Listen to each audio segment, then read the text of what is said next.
धीरे धीरे होता है। आज के दिन का अनुभव तो यही रहा कि लोग शपथ ले रहे थे और शपथ लेने के दरमियान हमने देखा कि ये बाहर में भले एक दूसरे से टांग खींचते हैं लेकिन अंदर में सबके गले लग रहते हैं, हाय हेलो कर रहते हैं। यानी लगता है कि अंदर में सब ठीक ठाक है। बाहर ही हमें दिखता है कि जेएमएम अलग है, बीजेपी अलग है, अंदर ऐसा कुछ नहीं दिखा, सब एक दूसरे से गले लगते हुए दिखे। अच्छा, ये बाउंड्री जो विधानसभा के बाहर वाली, ये याद है? हाँ याद है, खूब लाठियां चली थी, आंसू गैस चले थे, रबड़ की गोलियां चली थी, कुर्ते को टी शर्ट को फाड़ दिया गया था, याद है। क्या वो फटेगा अंदर अब? जी अंदर अब जो गलत करने की मनसा रखते हैं उनका हौसला फटेगा, निसंदेह फटेगा। उम्मीद करें युवा, बिल्कुल युवा उम्मीद करें। लेकिन जयराम महतो जिस एक्शन में नजर आए, एक तरफ इधर हेमंत सोरेन एक्शन में दिखे, एक तरफ डुमरी में जयराम महतो एक्शन में दिखे कि तुरंत जनता दरबार लगाने लगे। देखिए एक्शन नहीं है, ये हमारा कर्म है।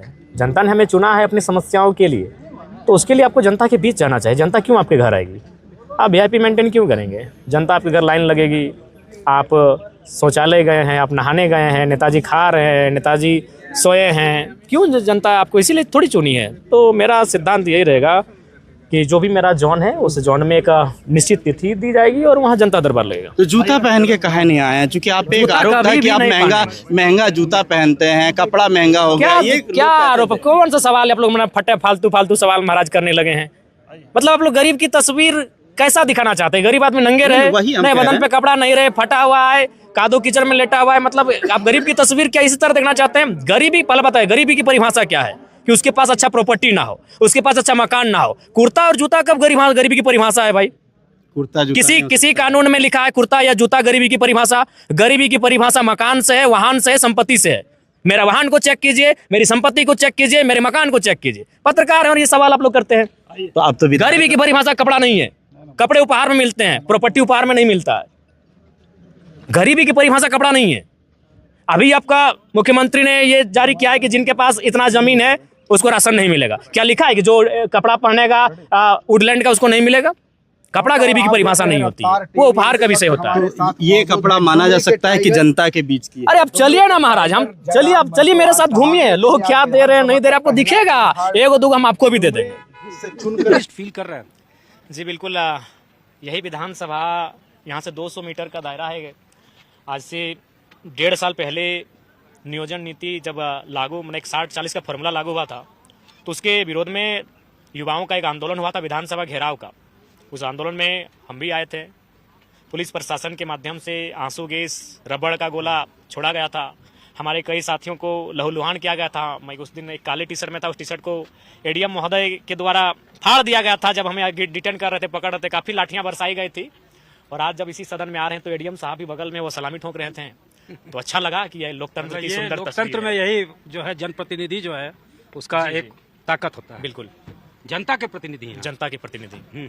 तो ये बदलाव हुआ। ये आप आज जो पैर ये आए हैं तो इसके पीछे आपका क्या बिलीफ है?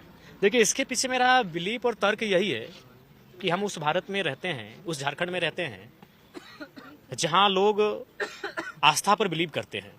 किसी की आस्था मंदिर से होकर जाती है, किसी की आस्था मस्जिद से होकर जाती है, किसी की पेड़ के नीचे से होकर जाती है। आस्था सबकी है।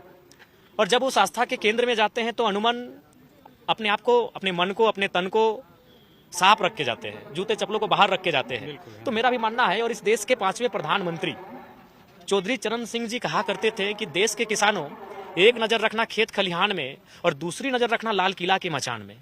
तो हम जब खेत खलिहान में जाते हैं, जैसे भी हम लोग के खरिहान हम लोग बोलते हैं, जहाँ धान को इकट्ठा किया जाता है, तो वहाँ हमारा नियम है कि हम जूता चप्पल को उस खरिहान में, जब भी हमारी एंट्री होगी जूता चप्पल बाहर रहेंगे। और दूसरा क्या उन्होंने कहा था? लाल किला का मचान, यानी उसका आशय है हाउस से, वो हाउस पार्लियामेंट का हो या असेंबली का हो। तो वहां भी जब हम जाएंगे तो हमें लगता है कि उसी आस्था के साथ हमें जाना चाहिए। बिल्कुल सर्वोच्च मंदिर है। आप ईश्वर के आगे माथा टेकते हैं तो आप यही रखते हैं कि हमें सुरक्षा मिले, हमें आपके संरक्षण में एक ताकत मिले, हमारी मांग पूरी हो। तो उसी प्रकार जब हम सदन में आते हैं तो हम भी आस्था रखते हैं कि यहाँ से जो कानून बनेंगे वो हमारे लिए सुरक्षित होंगे, वो हमें सुरक्षा प्रदान करेंगे और हमारी जो मांगे हैं वो यहाँ से परिपूर्ण होगा। ये एक चीज बताइए, काफी एनालिसिस हुआ आपके ऊपर, इमरजेंस ऑफ JLKM और ये कहा गया कि डिक्लाइन ऑफ AJSU, एक स्ट्रॉन्ग जो है कहीं ना कहीं पिक्चर उभर कर आया। बीजेपी के लिए वो बेनिफिशियल नहीं था, कहीं ना कहीं डेट्रीमेंटल था, डेंट लगा वहाँ। देखिए अगर बाय द वे अब बीजेपी वाले ऐसा सोच रहे हैं, जो कि मुझे में भी सुनने में आया, तमाम नेशनल न्यूज में भी हमारे चर्चे हुए हैं, तो हम चाहेंगे एक तरफ बीजेपी के कोई प्रखर वक्ता और एक तरफ हम उस इंटरव्यू में रहेंगे, हम क्लियर कर देंगे। जी, एक आखिरी सवाल कि जो है कहीं ना कहीं अब एक आपके साथ कंट्रोवर्सी भी जुड़ता जा रहा है कि ठीक है आपका स्टाइल तो बेबाक है, लेकिन जिस तरह से आप बोलते हैं, अधिकारियों को फटकार लगाते हैं, तो कहीं ना कहीं उसको लेकर किसी तरह का सवाल उठता है। 100 में एक के साथ अगर ऐसा व्यवहार होगा तो उसके लिए वो दोषी है। हम तो 90-99 को प्रणाम भी तो करते हैं, जोहार भी करते हैं, वह जमादार भी होते हैं, तो हमको सलामी देना, बोले दादा ठीक से रहियो ना, कोई दिक्कत ना है, हम तो विधायक ने छोट भाई लगियो, तो हम तो इस बोली में भी उनसे बात करते हैं। एक मामूली अगर चौकीदार भी हमसे कभी मिलता है, हमको सलामी देता है, तो उसको हम गले लगते हैं, बोलते हैं नहीं आपका छोटा भाई है, तो कोई दिक्कत नहीं, अगर कैमरा नहीं चल रहा है तो इस प्रोटोकॉल को मत फॉलो कीजिएगा। कैमरा में चूंकि आपके माननीय है, लेकिन अगर कैमरा नहीं चल रहा है, लोगों की नजरें नहीं है, तो आप हमें अपना छोटा भाई बुलाए, तो मेरा तो ये भी व्यवहार है। आपका स्टाइल जो है बरकरार रहेगा, अगर कुछ अन्याय आप देखते हैं। अन्याय होगा तो हम बोलेंगे, वहां अगर अन्याय होगा, गरीब जनता को सताया जाएगा, तो वहां स्वाभाविक एक मानवीय क्रिया है, और प्लस 29 वर्ष की आयु है, युवा अवस्था है, तो एक क्रिया उत्पन्न होगी। उसके लिए हम भी खेद प्रकट करते हैं कि इस तरह के शब्दों का प्रयोग ना हो, लेकिन हमारा व्यवहार सामने वाले के व्यवहार पे अधिकारियों में खौफ हो रहा है कि भाई अगर कुछ अन्याय होगा तो जयराम जो है वो आगे आएंगे। हाँ बिल्कुल, हम आगे आएंगे। और हम तो मान के आए हैं, हम तो आंदोलन के माध्यम से आए हैं, हम तो लाठियों चार्ज के और रबड़ गोले और आंसू गैस का सामना करके हम विधायक बनने हैं, तो जाहिर सी बात है हम बिना किसी गॉडफादर के इस पॉलिटिक्स में आए हैं, तो हम तो अपनी बेबाकी से जाने जाते हैं और जाने जाएंगे। हमें विधायक बनने से ज्यादा कहीं महत्वपूर्ण है जनता के अंदर के भय को समाप्त करना, वो हमारा लक्ष्य है।